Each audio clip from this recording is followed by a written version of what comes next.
Bonjour à tous. Voilà, nous commençons le chapitre des probabilités. Alors, le chapitre des probabilités va être séparé en 3 sections. La première section, je vais voir la définition de probabilité, être capable de calculer des probabilités de base, de voir en probabilité qu'est-ce que ça veut dire un et ou un ou, et évidemment être capable d'utiliser l'arbre des probabilités ou un diagramme en arbre pour être capable de définir tous les résultats possibles. Alors, c'est parti. Viens me mettre en marqueur, s'il te plaît. Donc, une probabilité théorique. Une probabilité théorique, viens me le mettre en marqueur, s'il te plaît, d'un événement. C'est un nombre qui quantifie la possibilité que cet événement se produise. Tu lances un dé, la probabilité d'obtenir un 1, la probabilité théorique d'obtenir un 1 et un sixième. La probabilité d'obtenir un 2 et un sixième, et ainsi de suite. Tu lances une pièce de monnaie, la probabilité d'obtenir pile et une demi, la probabilité d'obtenir face. Alors, la probabilité théorique, si tu la sais avant même de la calculer. Alors, on dit qu'on vient la mettre ça aussi en marqueur. On peut exprimer une probabilité sous la forme d'une fraction, d'un pourcentage ou d'une notation décimale, donc en nombre décimal. Donc, viens me mettre, s'il te plaît, probabilité théorique. C'est le nombre de résultats favorables sur le nombre de résultats possibles. Regarde ton exemple. Lorsqu'on lance un dé à 6 faces, la probabilité de l'événement obtenir un nombre inférieur à 6, donc un 1, un 2, un 3, un 4, un 5. Regarde comme on nomme P veut dire probabilité, nombre plus petit que 6. Alors le nombre de résultats favorables, dans le fond les réponses possibles c'est 5. Sur le nombre de résultats possibles c'est 6, donc 5 sixièmes. C'est le résultat de notre probabilité pour obtenir un nombre inférieur à 6. Deuxième exemple, lorsqu'on choisit un nombre au hasard dans la figure ci-contre, la probabilité de l'événement, le point est à l'intérieur du losange et noté par le calcul suivant. P pour probabilité, entre parenthèses ce qu'on te demande de calculer. Donc, l'aire du losange, on le calcule. Donc, rappelle-toi, grande diagonale fois petite diagonale, divisé par 2. Donc, 10 fois 4 divisé par 2. Ça te fait 20 cm². Sur l'aire du rectangle au complet, 40. Donc, ta probabilité que ton point soit à l'intérieur de ton losange est de 1 chance sur 2. Viens me mettre en marqueur aussi, s'il te plaît, que la probabilité d'un événement, c'est un nombre qui est toujours compris entre 0 et 1, de 0 à 1, ou de 0 à 100% si on l'exprime aussi en pourcentage. Maintenant, la probabilité fréquentielle. La probabilité fréquentielle, donc probabilité fréquentielle d'un événement, c'est le nombre obtenu à la suite d'une expérimentation. Imagine que tu lances un dé 100 fois, puis que tu te poses la question, quelle serait ma probabilité d'obtenir un 1? Bien, logiquement, ça devrait être un sixième de ton 100 fois. Mais dans la vie, la probabilité fréquentielle n'est pas toujours la même que la probabilité théorique. On s'approche de la probabilité théorique, mais ce n'est pas tout le temps la même. Et regarde ce qui est écrit ici. Elle est souvent utilisée lorsque la probabilité théorique est impossible à calculer ou tu en as trop à calculer. Donc, probabilité fréquentielle, nombre de fois que le résultat obtenu s'est réalisé sur le nombre de fois que l'expérience a été répétée. Alors, on établit la probabilité fréquentielle qu'un joueur ou une joueuse de quilles fasse un abat d'après ses lancers précédents. Et finalement, viens me mettre en marqueur, plus le nombre de répétitions d'une expérience aléatoire est grand, plus la probabilité fréquentielle tend à s'approcher de la probabilité théorique. Tu lances 100 fois une pièce de monnaie. Tu t'attends à obtenir 50 piles, 50 faces. Plus que tu vas approcher de ton expérience aléatoire puis que tu vas la lancer autour de 100 fois et plus, ta pièce de monnaie, plus que ta probabilité théorique, qui est une chance sur 2, va approcher ta probabilité fréquentielle. Ou l'inverse, probabilité fréquentielle approche la théorique. Mais si tu lances 10 fois ta pièce de monnaie, tu t'attends à avoir 5 piles, 5 faces, mais tu peux très bien avoir 4 piles, 6 faces. Alors, c'est pour ça qu'on dit que plus que tu la lances, plus que tu as de chances d'approcher de la théorique. Alors, on dit à peu près 100 fois. La petite vague que j'ai faite, là, ça veut dire environ 100 fois. Ça veut dire que quand tu vas faire une expérience aléatoire autour de 100 fois et plus, ah là, ta probabilité fréquentielle va approcher ta théorique. Maintenant, tu as vu déjà probabilité... Ah non, attends un petit peu, je vais l'effacer. Donc, tu as vu déjà des petites probabilités de base quand tu étais au primaire. Alors, probabilité d'un événement. La probabilité d'un événement composé de plusieurs événements élémentaires est égale à la somme des probabilités de chacun de ces événements-là. Regarde notre exemple. Un sac contient 6 billes rouges, 3 billes vertes et 2 billes blanches. La première chose que tu as à faire quand on te parle d'un total de billes comme ça, c'est d'aller les additionner pour savoir j'ai combien de billes au total. Alors, j'ai 11 billes au total. Ça veut dire que si je te demande, comme tire une bille rouge et tire une bille verte, tu vois-tu, il y a un « et » là, sont deux événements élémentaires. Donc, ce sont deux événements élémentaires. Ça veut dire que la probabilité de l'événement tire une bille rouge ou une bille verte se lit comme ci. P veut dire probabilité. Entre parenthèses, rouge ou verte. Premièrement, au-dessus du ou, tu vas aller m'écrire, s'il te plaît. Quand probabilité, ça veut dire que c'est un plus. Et viens m'écrire que si tu avais la probabilité de tirer une rouge, soit que je mette une virgule, soit que je mette un « et », soit que je mette un suivi de, mais la majorité du temps, c'est une virgule. Probabilité de rouge suivi de rouge. Ben, ta virgule, viens le mettre en marqueur, s'il te plaît. La virgule, ça veut dire un « et ». Puis en probabilité, c'est un fois. Donc, ça veut dire que c'est une multiplication. OK, regarde la différence. Je reviens avec le « ou ». Probabilité de rouge ou la probabilité de verte. La probabilité de rouge, là, je vais regarder, j'ai combien de billes rouges là-dedans. J'ai 6 billes rouges sur un total de 11 billes. Fait que regarde, on vient écrire probabilité de rouge, c'est 6/11e. Le « ou », ça veut dire que tu mets un plus entre tes fractions. Probabilité d'avoir une verte, tu as 3 vertes sur un total de 11 billes. Donc, 6/11e plus 3/11e, ça me fait 9/11e. Rappelle-toi, pour additionner des fractions, il faut que tu sois sur le même dénominateur. Alors, ça te fait 9/11e. Et ça, c'est quand il y a un « ou » entre. Maintenant, regarde, j'y vais avec un « et ». Probabilité de rouge, suivi de rouge, ou probabilité de rouge, virgule rouge ou « et » rouge. OK, la probabilité que ta première bille tirée soit rouge, ça te fait 6/11. Là, il faut que je mette un fois. Fois. La probabilité que la deuxième bille tirée soit rouge aussi, puis sachant que ta première que tu as pigée dans ton contenant, tu la remets dedans. Là. Ça veut dire que c'est encore 6/11e. Mais je mets un fois. Est-ce que tu vois la subtilité entre les deux? La probabilité que je pige une bille rouge ou une bille verte ne se traite pas la même affaire comme la probabilité de piger une bille rouge et une bille verte ou et une bille rouge. Alors, fois 6/11e, ça me fait 36 sur 121. Fait que ça serait la probabilité d'une rouge suivie d'une rouge. Si j'allais avec la probabilité d'une rouge suivie d'une verte, on va la faire à côté. Probabilité, puis regarde, j'écrirai pas rouge au complet. Tu vas souvent voir ça.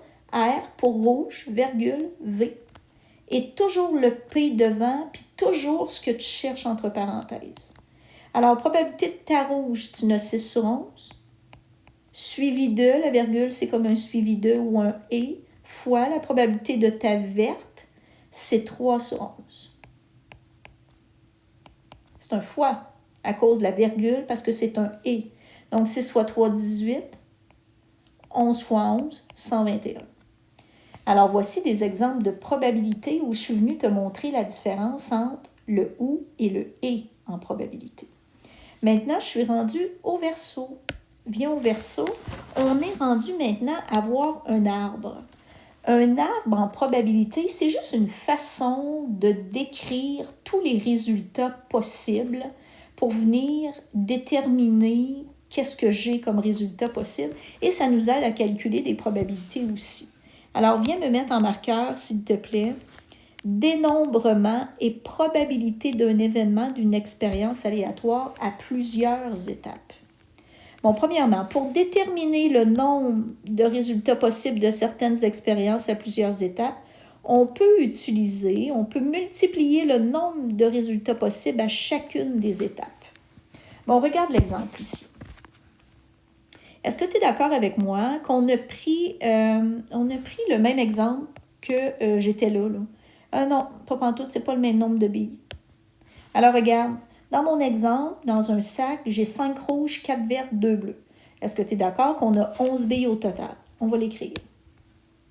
Fait que j'ai 11 billes au total. Et là, imagine que tu as tes billes, puis que tu piges une première. Regarde ce qui est écrit. On tire une bille d'un sac qui contient 5 rouges, 4 vertes, 2 bleus. Une fois que tu l'as tiré, tu notes sa couleur, puis ensuite, on remet cette bille dans le sac, puis on en tire une autre à nouveau. Alors, imagine que tu en prends une au complet, là, dans ta première pige. C'est pour ça que le titre qu'on met, tu pourrais mettre pige 1, mais là, on a écrit bille 1, première bille. Ben, c'est quoi les 3 couleurs possibles que tu peux avoir si tu piges une bille dans ce sac-là? Fait que tu peux avoir rouge, verte, bleu. Voici les 3 couleurs possibles que tu peux avoir lors de ta première pige. Alors, imagine, tu as pigé ta première bille, tu notes la couleur, tu la remets dans ton contenant. Maintenant, si j'en repige une deuxième bille, ben, si ta première bille pigée est rouge, ta deuxième bille pigée, c'est quoi les 3 couleurs possibles que tu as? Tu as le choix qu'elle soit rouge, verte ou bleue. Ben, si la première bille pigée est verte, c'est quoi les 3 couleurs possibles que tu as pour ta deuxième? Même affaire, rouge, verte ou bleue. Et même chose si ta première bille pigée est bleue, mais ta deuxième peut être soit rouge, verte ou bleue encore. Maintenant, pose-toi la question, combien de couleurs possibles que tu peux avoir lors de ta première pige? Tu vas me dire, ben, j'en ai 3, c'est rouge, verte ou bleu, 3. Ben, si tu remets ta première bille dans ton contenant, c'est quoi les 3 couleurs que c'est possible de piger? Ben, tu en as 3 encore, rouge, vert ou bleu. Ben, c'est comme ça que tu détermines ton nombre de résultats possibles dans une situation en probabilité. Alors ici, là, je vais faire 3 fois 3, ça veut dire que je vais avoir 9 résultats possibles. Alors, en probabilité, viens me l'écrire, ça, s'il te plaît. En probabilité, oméga, c'est comme ça qu'on l'écrit, là. Ça veut dire l'univers des résultats possibles. L'univers des résultats possibles. Des fois, on te demande seulement de me dire il y en a combien. Des fois, on te demande de les énumérer. Regarde dans un diagramme. Ici, là, tu as un arbre de probabilité que je suis en train de travailler avec toi. Bien, la colonne résultat, c'est ça le oméga. Viens me mettre un oméga au-dessus, s'il te plaît. Alors, ça veut dire qu'ici, on le sait avant même de faire l'arbre qu'il y a 9 résultats possibles. OK, imagine que je change mon exemple, puis que je me retrouve dans un contenant où cette fois-ci, j'ai 4 couleurs de billes. Alors, lors de ta première pige, tu es d'accord avec moi que tu as 4 choix de couleurs possibles. Puis lors de ta deuxième pige, ben, tu as le choix de 4 couleurs possibles aussi. Mais 4 fois 4, ça veut dire que tu vas obtenir 16 résultats, 16 combinaisons possibles. Donc, dans ton oméga, tu auras 16 résultats. Regarde comment on lit un arbre. Donc, on lit un arbre, première pige, elle est rouge. Là, ça s'appelle un arbre des probabilités parce qu'on est venu mettre des probabilités sur les branches. Si on ne met pas les probabilités sur les branches et qu'on ne met pas à la fin de l'arbre la colonne probabilité, on n'appellera pas ça un arbre des probabilités, on va appeler ça un diagramme en arbre. Viens le mettre en marqueur, s'il te plaît, juste ici dans notre texte. Le diagramme en arbre illustre toutes les possibilités, regarde bien, en ajoutant une probabilité sur chacune des branches du diagramme en arbre, on obtient l'arbre des probabilités. Fait que c'est vraiment la différence entre le diagramme en arbre et l'arbre des probabilités. L'exemple qu'on a devant nous ici, ça s'appelle un arbre des probabilités. En classe, on va en faire des deux. On va faire des diagrammes en arbre où on ne mettra pas les probabilités sur les branches, puis on va faire des arbres de probabilités. OK, on vient à notre arbre. Bon, alors regarde bien comment ça fonctionne, comment on arrive à obtenir les résultats. Alors, 5 onzièmes, c'est avoir ma rouge, suivi d'une autre rouge, qui est 5 onzièmes. Alors, voici le premier résultat. Les résultats, tu les écris toujours entre parenthèses. Donc, parenthèse, rouge, virgule, rouge, ferme parenthèse. Donc, c'est la branche de rouge suivie de rouge. Et regarde la probabilité. Je lis mes probabilités que j'ai écrites sur mes branches. 5 onzièmes. Pourquoi 5 sur 11? Bien, parce qu'il y a 5 billes rouges sur 11 billes au total. Donc, 5 onzièmes fois 5 onzièmes, ça me fait 25 sur 121. OK, deuxième résultat possible. Rouge suivi de vert. Rouge suivi de vert. Entre parenthèses toujours, séparé par une virgule. Donc, ma rouge, c'est 5 onzièmes, sa probabilité. Suivi, c'est un fois. Vert, c'est 4 onzièmes. Donc, ça me fait 20 sur 121. Et ainsi de suite. Donc, rouge suivi de bleu. Ça veut dire rouge suivi de bleu. Rouge, 5 onzièmes, fois les bleus, j'en avais 2, 2 onzièmes, ça me fait 10 sur 121. Et ainsi de suite, regarde, vert suivi de rouge, vert suivi de vert, vert suivi de bleu, bleu suivi de rouge, bleu suivi de vert, bleu suivi de bleu. Et c'est comme ça que j'obtiens mes 9 résultats possibles et les probabilités pour chaque combinaison. Alors, voici ton exemple d'arbre de probabilité. C'est hyper important que tu ailles me mettre, regarde ici, tu as mis c'était quoi au début? Ça s'appelle ta première bille ou ta pige 1. La deuxième, bille 2 ou deuxième bille ou pige 2. Ensuite, c'est la colonne résultat. Ça, là, la colonne résultat, ces 3 premières affaires-là sont toujours là, même dans un arbre des probabilités, même dans un diagramme en arbre. Ce qu'on rajoute en plus dans l'arbre des probabilités, c'est la colonne probabilité. Alors, voici ton arbre des probabilités et le diagramme en arbre qui est plus facile à faire et moins long parce que tu ne mets pas les fractions et tu ne mets pas ta dernière colonne. Maintenant, observe. Si je fais ça dans vie, là je vais changer de couleur. Là. Regarde ça. Si je fais 25 sur 121 plus 20 sur 121 plus 10 sur 121, ainsi de suite. Si j'additionne tout ça, toutes mes probabilités, regarde ici, la somme des probabilités de tous les événements aléatoires d'une expérience est 1. Donc, la somme des probabilités de cet exemple-là va te donner 1 et c'est complètement logique parce que tu viens de déterminer toutes les combinaisons possibles pour notre exemple de 5 billes rouges, 4 billes vertes, 2 billes bleues et que tu en pigeais 2 puis tu remettais la première dedans.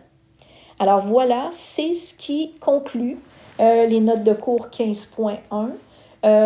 Moi, ce que je te suggère, c'est avec les exercices qu'on va faire en classe, ça va être très, très, très complémentaire et ça va vraiment aider ta compréhension.